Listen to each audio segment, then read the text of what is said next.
नमस्कार साथियों, मैं सीमा गुप्ता आज आप सभी के बीच ऐसी टॉपिक ज्योग्राफी से रिलेटेड लेके आई हूँ जो कि आप सभी की परीक्षा के दृष्टिगत अत्यंत ही महत्वपूर्ण है।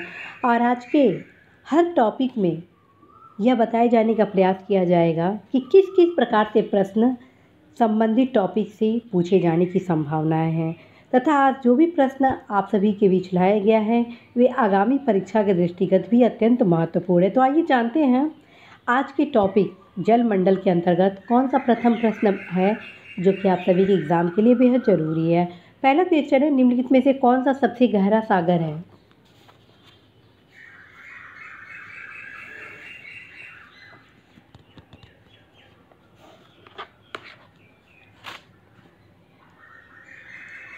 साथियों, इसका सही आंसर होगा ऑप्शन ए।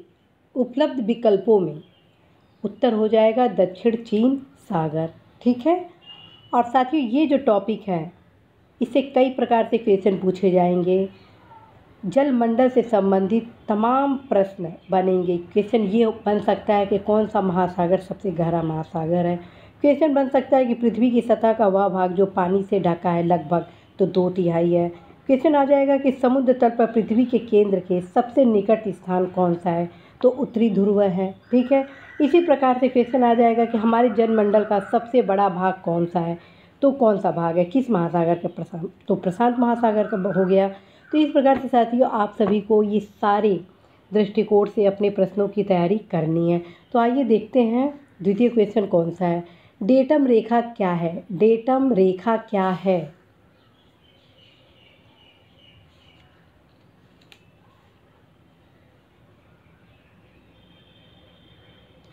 साथियों, डेटम रेखा वह क्षैतिज रेखा होती है जिसके सहारे ऊंचाइयों और गहराइयों की माप की जाती है। इस प्रकार से आपका ऑप्शन ए जो है वो सत्य हो जाता है। ठीक है। नेक्स्ट क्वेश्चन है आप सभी के बीच, पृथ्वी ग्रह पर अधिकांश अलवण जल बर्फ, छत्रक और हिमनद के रूप में रहता है। शेष अलवण जल का सबसे अधिक भाग कहाँ पर है। ठीक है।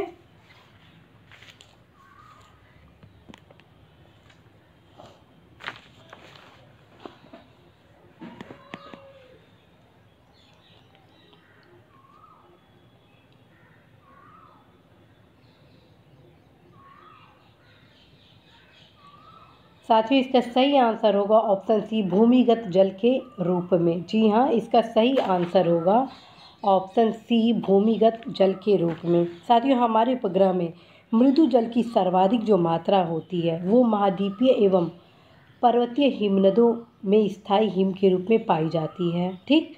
तो इस प्रकार से इसका जो ये आंसर हुआ वो हो गया सी, भूमिगत जल के रूप में। ये ध्यान रखिए, ये जो टॉपिक है इससे जो रीज जितने हैं तो आप अवश्य ही आज मैप में जितने रीज हैं 19 ईस्ट रीज कहाँ पे है, जैसे हिंद महासागर में, तो अन्य महासागर में कौन कौन से रीज अत्यंत महत्वपूर्ण हैं ये सारा आप अवश्य ही लोकेट करेंगे। तो नेक्स्ट क्वेश्चन जो आप सभी के बीच है वो है विश्व के प्रमुख समुद्र के बारे में, और वो है क्वेश्चन टर्की किन के मध्य स्थित है। पहला क्वेश्चन, विश्व के प्रमुख समुद्र के संदर्भ में टर्की किन के मध्य स्थित है।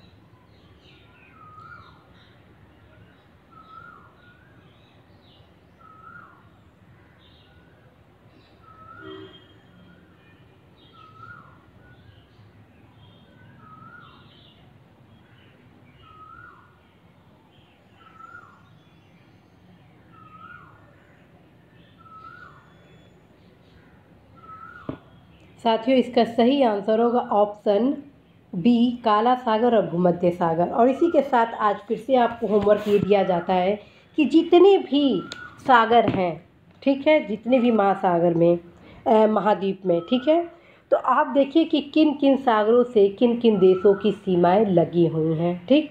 इसके अतिरिक्त किन किन देशों की सीमाएं महासागरों से लगी हैं। साथ ही इस प्रकार से क्वेश्चन ही परीक्षा में आप सभी के पूछे जाते हैं। तो नेक्स्ट क्वेश्चन है, सार्गेसो समुद्र की विशेषता क्या है। और साथ में आज आपको होमवर्क भी दिया जाता है कि सार्गेसो समुद्र कहाँ पर है।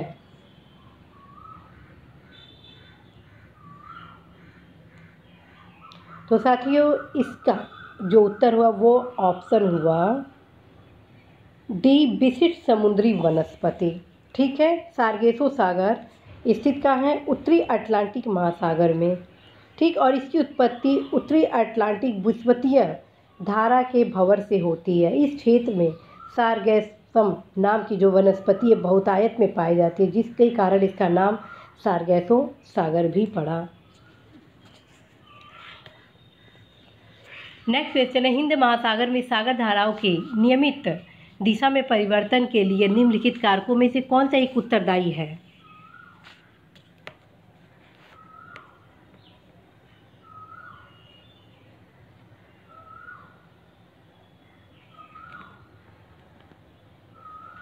तो साथियों इसका सही आंसर होगा ऑप्शन बी, हिंद महासागर में मानसूनी प्रवाह पाया जाता है। ठीक है, हिंद महासागर की धाराओं में प्रशांत एवं अटलांटिक महासागरीय धाराओं का क्रम कुछ परिवर्तन के साथ पाया जाता है। हिंद महासागर की धाराओं पर स्थल मंडल तथा मानसूनी हवाओं का पर्याप्त प्रभाव है। उत्तरी हिंद महासागर में उत्तर पूर्व तथा दक्षिण पश्चिम मानसूनी हवाओं के कारण धाराओं की दिशा में वर्ष में 2 बार परिवर्तन होता है, जबकि दक्षिण हिंद महासागर में धाराओं का एक निश्चित क्रम पाया जाता है। तब विकल्प इसका बी सही है। क्वेश्चन ये भी कई बार बनता है साथियों कि महासागरीय धाराओं को कौन कौन से कारक प्रभावित करते हैं।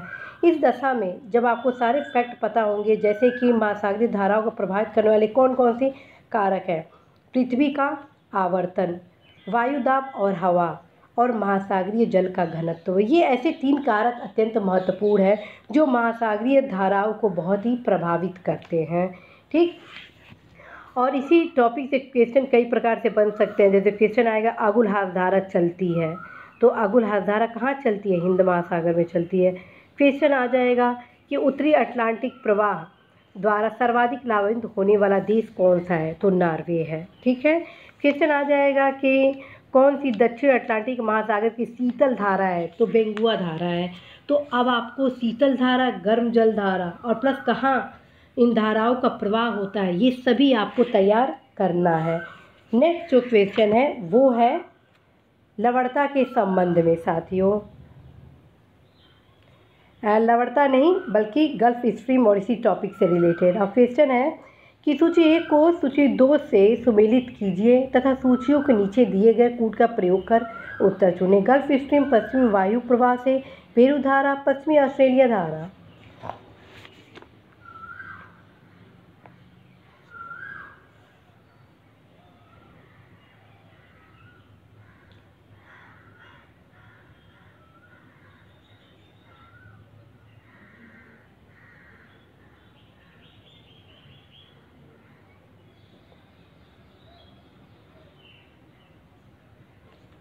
तो इसका उत्तर हुआ साथियों ऑप्शन ए। ठीक है, कैसे? गल्फ स्ट्रीम क्या है? गर्म धारा। ओके, पश्चिमी वायु प्रवाह क्या है? पश्चिमी वायु के क्षेत्र के ऊपर से पूरब की ओर चलने वाली धीमी धारा। पेरू धारा क्या है? प्रशांत महासागर। पश्चिमी ऑस्ट्रेलिया की धारा किससे संबंध है? हिंद महासागर। तो साथियों आज आप सारे जितनी गर्म धाराएं, शीत धाराएं हैं, उनके क्षेत्र हैं, सब कुछ तैयार करेंगे शीघ्र ये जितने टॉपिक वाइज टेस्ट सीरीज आप सभी के बीच ज्योग्राफी से रिलेटेड लाया जा रहा है। पूरा प्रयास किया जाएगा कि वर्ल्ड ज्योग्राफी से संबंधित क्लासेज आप सभी के बीच शीघ्र लाया जाए, ताकि जितने भी फैक्चुअल क्वेश्चन हैं इस टाइप के वे आप बहुत ही सहजता के साथ, आसानी के साथ कर सकें। तो नेक्स्ट क्वेश्चन है आप सभी के बीच, निम्न में से कौन जल लवणता प्रवणता को दर्शाता है?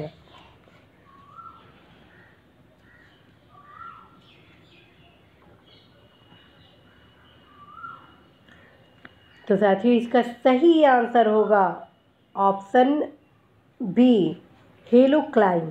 ठीक, महासागर का वह क्षेत्र जहाँ गहराई के साथ साथ लवणता तीव्र गति से बढ़ती हो उसको क्या कहते हैं?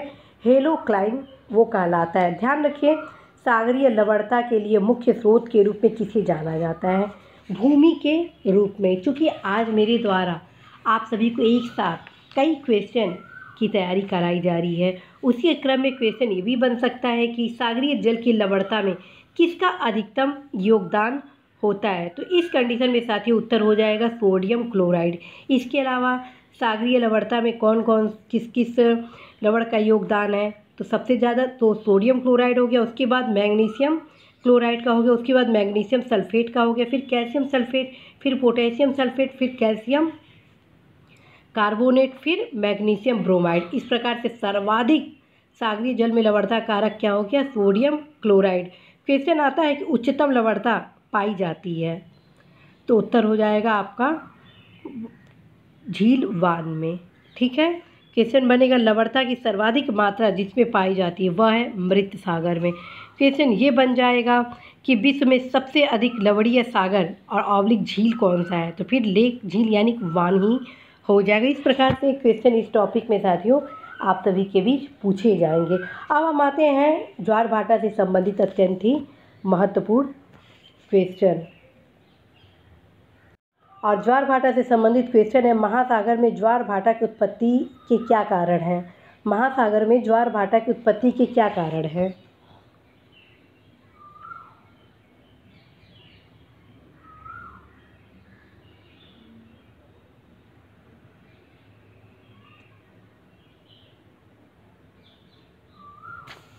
साथियों, ज्वार भाटा की उत्पत्ति सूर्य एवं चंद्रमा के आकर्षण बल तथा पृथ्वी पर उत्पन्न होने वाले दो बलों अभिकेंद्रीय बल केंद्रोन्मुख बल एवं अपकेंद्रीय बल केंद्रोपसारी बल के परिणामी बल के फलस्वरूप होती है।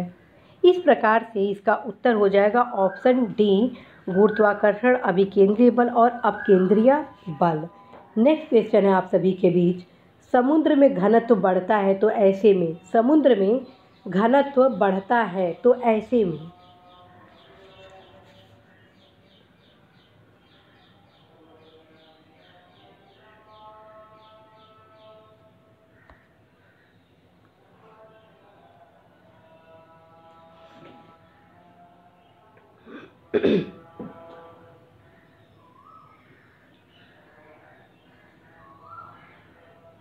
राइट हैंड रखा है।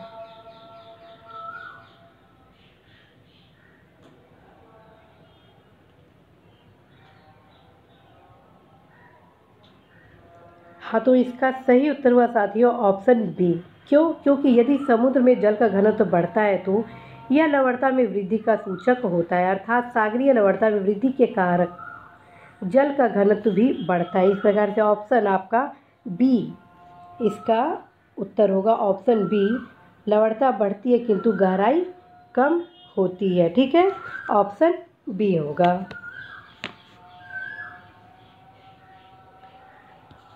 नेक्स्ट क्वेश्चन आप सभी के बीच है, सूची 1 को सूची 2 से सुमेलित कीजिए और सूचियों के नीचे दिए गए कूट का प्रयोग कर सही उत्तर चुनिए।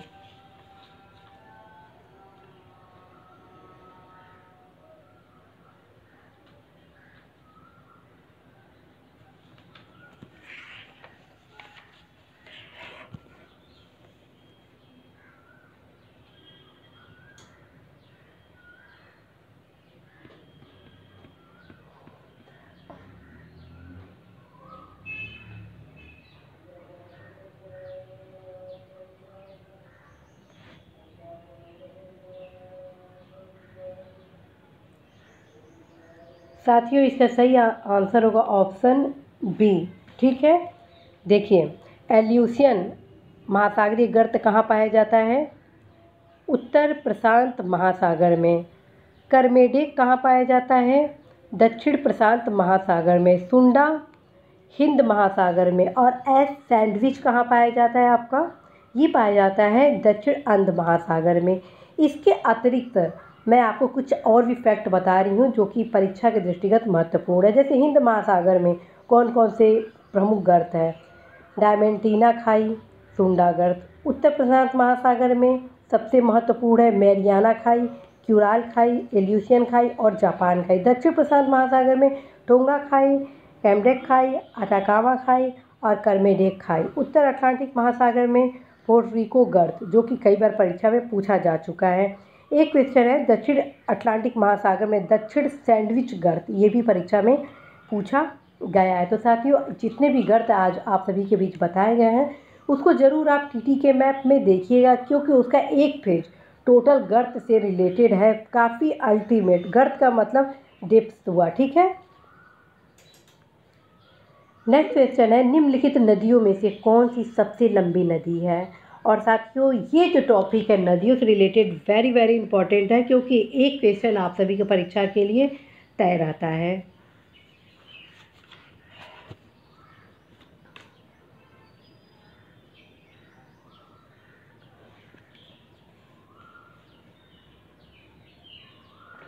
तो साथियों यहाँ पे क्वेश्चन क्या पूछा गया है, निम्नलिखित नदियों में से कौन सी सबसे लंबी है। ठीक है, तो उपलब्ध ऑप्शन में उत्तर इसका हुआ ऑप्शन ए। ठीक है, लेकिन यदि नील नदी होता तो तब उत्तर क्या हो जाता, नील नदी अफ्रीका की। ठीक है, लेकिन यदि क्वेश्चन ये आता अफवाह के क्षेत्र की दृष्टि से विश्व की सबसे लंबी नदी, तब आपका अमेजन ही होता। ठीक है, फिर से सुनिए, अफवाह का मतलब क्या हुआ, ड्रेनेज एरिया। ठीक है, ड्रेनेज एरिया के अकॉर्डिंग सबसे आपकी लॉन्ग रिवर कौन सी हो जाएगी, ड्रेनेज एरिया के अकॉर्डिंग आपका ये अमेजन। बट लंबाई के हिसाब से देखते हैं तो फिर नील हो जाती है। ठीक है, तो यहाँ उपलब्ध विकल्पों के अनुसार उत्तर अमेजन होना है। ठीक, और साथियों ये भी ध्यान रखिए, चीन का यानी एशिया का सबसे लंबी नदी कौन सी है, यांगसी नदी है।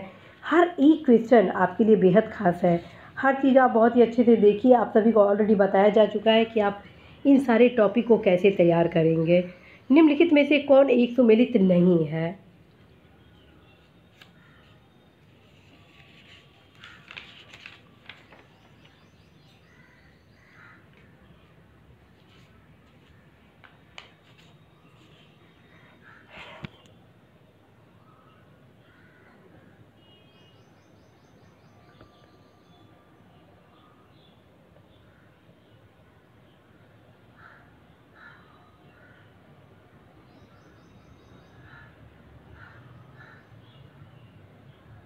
Green coffee.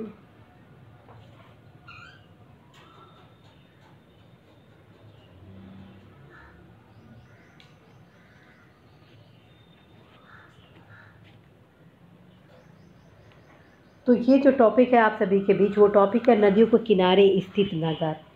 और जितने भी नदियों के किनारे स्थित नगर है, इसकी तैयारी आप सभी के लिए बेहद खास है, क्योंकि 1 से 2 बार रिवीजन करेंगे, सारी कंप्लीट हो जाएंगे बहुत ही ईजी वे में। आप मैथ से भी ज़रूर देखिएगा। ठीक, तो आइए जानते हैं इसका क्या उत्तर होगा। साथियों सुमेलित कौन सा नहीं है, इसमें सुमेलित आपका नहीं है ऑप्शन डी। क्यों, क्योंकि आपका जो सेन नदी है वो पेरिस है। ठीक है, तो और खार्तूम नील नदी किनारे, न्यूयॉर्क हडसन नदी किनारे, बर्लिन नदी स्प्टी नदी किनारे और पेरिस सेन नदी किनारे। इस प्रकार साथियों ऑप्शन डी आपका इससे सुमेलित नहीं है। नेक्स्ट क्वेश्चन भी नगर है और नदियों के किनारे बसे हैं, तो इसको भी आप सुमेलित करिए।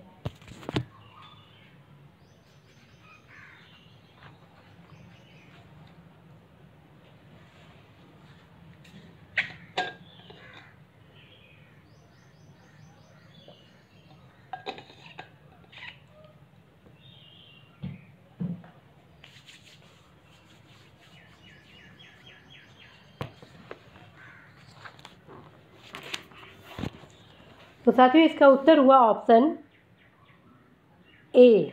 ठीक है, ऑप्शन ए। ये कैसे, इसलिए क्योंकि बैंकॉक नगर किसके किनारे है, चाओ फ्राया मेनाम। ठीक है, नामपेन मेकांग, हनोई लाल नदी अर्थात रेड रिवर, यांगून इरावदी। और ये आप अवश्य ही ऑक्सफोर्ड के मैप में देखिएगा, स्पष्ट रूप से दिखाया गया है। और ये क्वेश्चन साथियों कई बार परीक्षा में पूछा भी जा चुका है। संसार का सबसे बड़ा द्वीप कौन सा है, संसार का सबसे बड़ा द्वीप कौन सा है।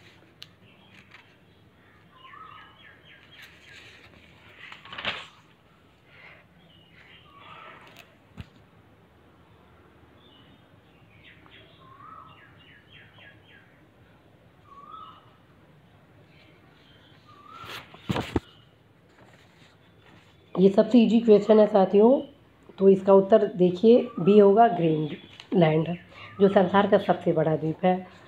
आप जितने भी क्षेत्रफल की दृष्टि से द्वीप है वो सब आप तैयार करेंगे, साथ में कौन से द्वीप क्यों विशेष महत्वपूर्ण भूमिका निभाते हैं वो भी आप तैयार करेंगे। जैसे मान लीजिए क्वेश्चन आ जाएगा सीप द्वीप किसको कहते हैं, सीप द्वीप किसको कहते हैं, तो फरो द्वीप को सीप द्वीप कहते हैं। क्वेश्चन आ जाएगा क्षेत्रफल के आधार पर बृहत्तम द्वीप, जो कि अभी आपको न्यूजीलैंड के दक्षिण द्वीप के तट पे पिछले वाले क्लास में आपको बताया गया है। इस प्रकार से कई क्वेश्चन द्वीप से रिलेटेड आते हैं। दुनिया में सबसे बड़ा द्वीप जो अभी आया न्यू गिनी, अगर इसमें मान लीजिए जैसे ग्रीनलैंड नहीं रहता है, फिर क्या आपका ऑप्शन आ जाएगा। उसके क्रम में आपको सभी तैयारियां करनी है, कम से कम 10 द्वीप को आप तैयार करेंगे। ज़रूरी नहीं है कि विकल्प में ग्रीनलैंड दिया ही होगा। तो नेक्स्ट क्वेश्चन है निम्नलिखित में से पूर्वी द्वीप समूह का कौन सा द्वीप 3 देशों में विभाजित है। इसका उत्तर होगा साथियों बोर्नियो। बोर्नियो विश्व का तीसरा सबसे बड़ा द्वीप है। ऑस्ट्रेलिया के उत्तर में स्थित यह द्वीप राजनीतिक रूप से 3 देशों इंडोनेशिया, मलेशिया और ब्रुनेई में विभाजित है। और अवश्य इसको ऑक्सफोर्ड के मैप में आप देखिएगा। नेक्स्ट क्वेश्चन है नीचे दिए गए कूट से निम्नलिखित झीलों को क्षेत्रफल की दृष्टि से सही अवरोही क्रम में व्यवस्थित कीजिए।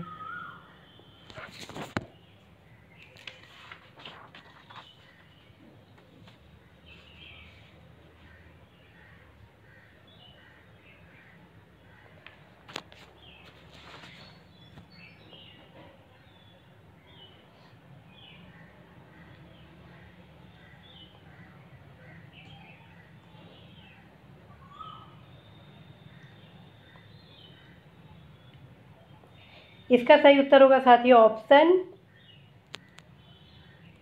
ए 4 3 2 ए। कैसे, सुपीरियर सबसे बड़ा है क्षेत्रफल की दृष्टि से, उसके बाद विक्टोरिया, उसके बाद बैकाल है, उसके बाद ग्रेट बियर है।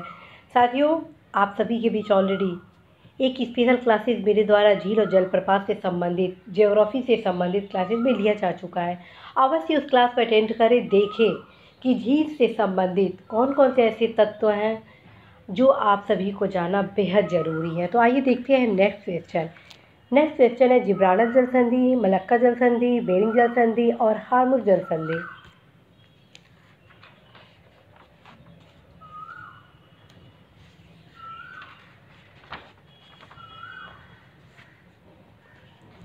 जितनी भी जल संधियाँ हैं सबको आप तैयार कर लीजिएगा और सब आपके ऑक्सफोर्ड के मैप में मिल जाएंगे। और मैं प्रयास करूंगी कि इसके लिए स्पेशल क्लासेस भी आप सभी के लिए लाया जाए कि जितनी जल संधियाँ एक जगह आपको मिल जाएं।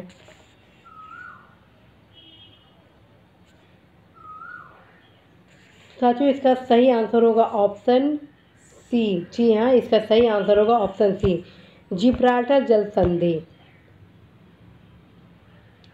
अफ्रीका व यूरोप के मध्य है। ठीक, मलक्का जल संधि इंडोनेशिया व मलेशिया के मध्य है।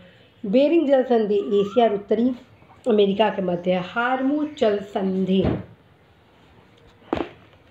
ये है फारस की खाड़ी व ओमान की खाड़ी के मध्य। इस प्रकार से ऑप्शन आपका ये सी अर्थात 3 सही है। नेक्स्ट क्वेश्चन है स्वेज नहर के दोनों सिरों पर स्थित पत्तन युग्म है। स्वेज नहर के दोनों सिरों पर स्थित पत्तन युग्म है।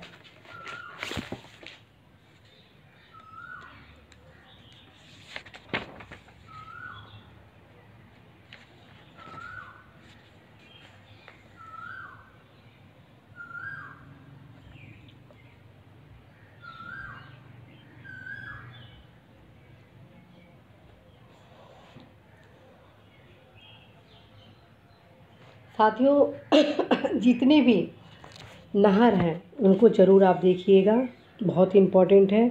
और इसका उत्तर हो जाएगा ऑप्शन डी, पोर्ट सईद और स्वेज को ये युग्म जोड़ते हैं। क्वेश्चन कई बार बनता है स्वेज नहर जिनको जोड़ती है वे है, तो लाल सागर और भूमध्य सागर। क्वेश्चन बन जाएगा कि निम्नलिखित में से कौन संसार की सबसे बड़ी पोतवाहक नहर है, तो उत्तर आपका यही होगा स्वेज नहर। क्वेश्चन आएगा कि मुंबई से कहाँ जाने के लिए स्वेज नहर से होकर नहीं गुजरना होगा, तो उत्तर हो जाएगा स्वेज से। क्वेश्चन आ जाएगा पनामा नहर जोड़ती है, तो किसको जोड़ती है, प्रशांत महासागर और अंध महासागर को जोड़ती है। ठीक है, क्वेश्चन आ जाएगा सू नहर किसको जोड़ती है, सुपीरियर और ह्यूरोन को जोड़ती है। इसी प्रकार के जितने भी नहर हैं उनको ज़रूर आप अध्ययन करिएगा। कील नहर जिन्हें जोड़ती है वो उत्तरी सागर और बाल्टिक सागर। प्रयास ये किया जा रहा है कि इस टेस्ट के माध्यम से संबंधित टॉपिक को अच्छे से आप सभी की तैयारी करा दी जाए।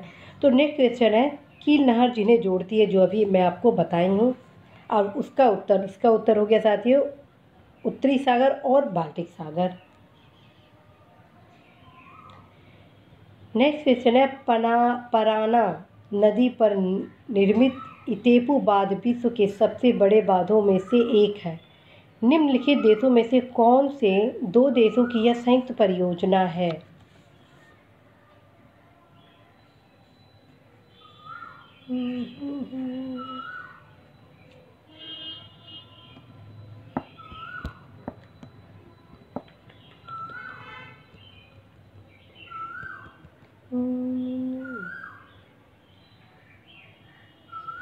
इसका सही आंसर हो जाएगा साथियों option C, Brazil and Paraguay. ठीक है, ब्राज़ील और पराग्वे की सीमा पर प्रवाहित पराना नदी पर ब्राज़ील के इतेपू नामक स्थल पर निर्मित इतेपू बांध ब्राज़ील और पराग्वे की संयुक्त परियोजना है और ये परियोजना काफ़ी फेमस रही।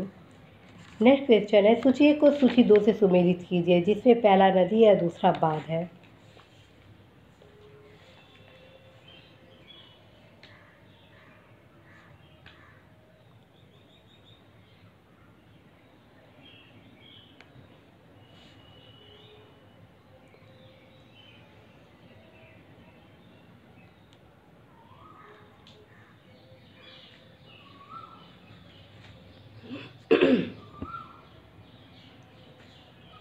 इसका सही आंसर हो जाएगा ऑप्शन डी। जी हाँ, इसका सही आंसर होगा ऑप्शन डी। कैसे? कोलोराडो नदी पर कौन सा बांध है? हूवर बांध है। दामोदर नदी पर कौन सा बांध है? पंचीत हिल। नील पर असवान, जाम्बेजी पर करीबा। ये जितने भी बांध साथियों आप सभी से मैं डिस्कस कर रही हूँ, ये सब कुछ ऑलरेडी मैप में दिया गया है। यदि आप मैप अच्छे से देखेंगे तो ये सारे बांध जितने हैं आप प्राप्त कर लेंगे। ज़रूर आज जितने भी बांध हैं इसकी तैयारी आप करेंगे। नेक्स्ट क्वेश्चन है, कोरल रीफ या जीवाश्म पट्टी प्रायः कहाँ पाई जाती है?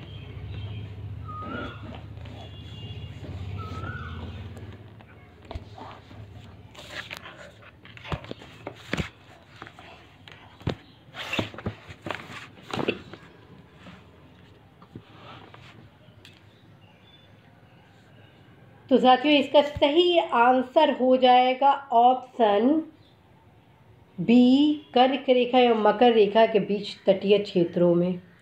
कोरल रीफ से संबंधित तमाम महत्वपूर्ण क्वेश्चन आपके परीक्षा में पूछे जाएंगे, जिसमें महत्वपूर्ण है ग्रेट बैरियर रीफ। और आप सभी के बीच ग्रेट बैरियर रीफ से संबंधित क्वेश्चन है, प्रवाल द्वारा निर्मित ग्रेट बैरियर रीफ किस तट के समीप स्थित है?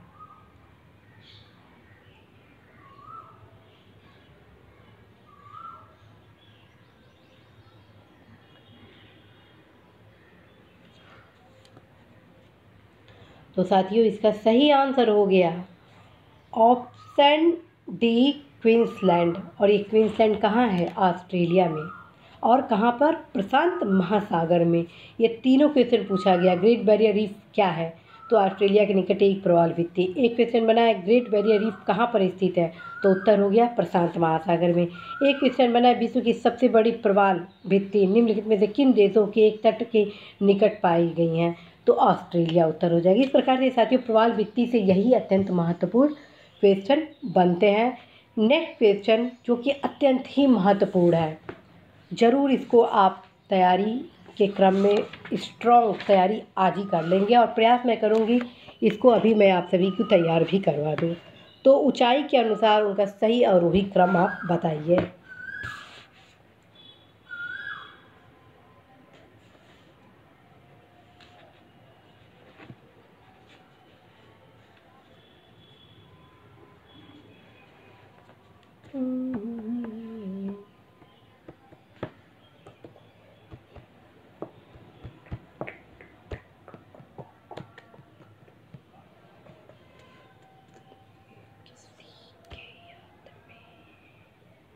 तो साथियों इसका सही आंसर होगा ऑप्शन ए, 1 2 3 4। क्यों? क्योंकि सबसे ऊपर क्या है आपका आयन मंडल, ठीक है। उसके बाद क्या हो गया मध्य मंडल, फिर समताप मंडल, फिर क्षोभ मंडल, यानी सबसे नीचे आपका क्षोभ मंडल है और सबसे ऊपर आयन मंडल है। फिर यहाँ पे मध्य मंडल, यहाँ पे समताप मंडल। ये सारा क्रम आपको ज़रूर तैयार करना है। कई प्रकार के क्वेश्चन बनते हैं। जैसे क्वेश्चन बनेगा अधिकांश मौसम गतिविधियाँ जिस वायुमंडल परत में होती है वह कौन सी है, तो जो नीचे वाला है क्षोभ मंडल में होती है, ठीक है। क्वेश्चन बनेगा ओजोन परत कहाँ पर अवस्थित है, तो ओजोन परत आपके समताप मंडल में अवस्थित है, ठीक है। समताप मंडल कहाँ है, यहाँ पर। ये आपका क्षोभ मंडल, ये आपका समताप मंडल, ये रहा मध्य मंडल, ये रहा आयन मंडल, ठीक है। ओजोन परत बताती है, क्या बताती है, पृथ्वी की सतह से 15 से 20 किलोमीटर ऊपर वायुमंडल की परत। क्वेश्चन आ जाएगा समताप मंडल में ओजोन परत का क्या कार्य है, तो भूतल पर पराबैंगनी विकिरण को थामना रोकना। क्वेश्चन आ जाएगा बेतार संचार पृथ्वी की सतह को निम्नांकी द्वारा परावर्तित किया जाता है, कहाँ पर, तो वो हो जाता है सबसे ऊपर आयन मंडल में, ठीक है। क्वेश्चन बन जाएगा वायुमंडल के लिए कौन सी परत दूर संचार के लिए अत्यंत ही उपयोगी है, तो वो हो जाएगा आयन मंडल, ये जो कि सबसे ऊपर है। तो साथियों इसी प्रकार के क्वेश्चन इस टॉपिक से पूछे जाते हैं। क्षोभ मंडल की क्या ऊंचाई है, सबकी ऊंचाइयों को भी ज़रूर देखिएगा। तो साथियों आज आप सभी के बीच 25 ऐसे क्वेश्चन मेरे द्वारा लाया गया, प्रयास किया गया कि संबंधित टॉपिक को अच्छे से आप सभी को न सिर्फ तैयार कराया जाए बल्कि यह भी बताया जा सके कि आपके परीक्षा में किस प्रकार से प्रश्न पूछे जाते हैं। तो यदि आप आज कितने प्रश्नों के सही उत्तर किए हैं उसको बताइए, और जैसे ये टेस्ट सीरीज आप संपन्न करते हैं वैसे ही आप संबंधित टॉपिक की तैयारी के लिए वांछित जो पुस्तक है जैसे एनसीईआरटी है उसका अध्ययन करें। आप सभी को मैं बता चुकी हूँ कि अनिल केसरी का जो किताब है विश्व के भूगोल से संबंधित मानचित्र का, उससे पढ़ेंगे। साथ में जो मैप है टीटीके ऑक्सफोर्ड एंड वाल मैप फिजिकल एंड आपका पॉलिटिकल, उससे आप इसको आज अध्ययन करेंगे। जब ये सारा अध्ययन कर लेंगे उसके बाद आप जितनी प्रीवियस क्वेश्चन है उससे इस टॉपिक को सॉल्व करेंगे। साथियों आप सभी को क्रमबद्ध रूप से तैयारी कराई जा रही है। यदि आप 2 घंटा लगातार मेरे साथ चलेंगे क्रमबद्ध रूप से तो निश्चित रूप से मैक्सिमम क्वेश्चन आप अपने परीक्षा में सही करेंगे। मैक्सिमम का मतलब आप समझ गए होंगे कि आप न सिर्फ सफलता भी प्राप्त करेंगे बल्कि बेस्ट रैंक भी प्राप्त करेंगे। तो साथियों इसी आशा संदेश विश्वास के साथ मैं सीमा गुप्ता आज आप सभी को ढेर सारी शुभकामनाएं देती हूँ कि आज का आपका दिवस बहुत ही ऊर्जावान हो, स्फूर्तिदायक हो और आपके भीतर जो आपकी जो ऊर्जा है वो आपको आज विश्वास भी दिलाए कि कुछ भी असंभव नहीं है। यदि आप ठान लें निश्चित रूप से आप सफल होंगे ही होंगे। जब आपका सेल्फ कॉन्फिडेंस हाई होगा तो निश्चित रूप से साथियों कोई आपको पराजित नहीं कर पाएगा, क्योंकि आप अपने आप से ही जीत चुके हैं। तो इसी संदेश के साथ मैं सीमा गुप्ता विदा लेती हूँ। नमस्कार।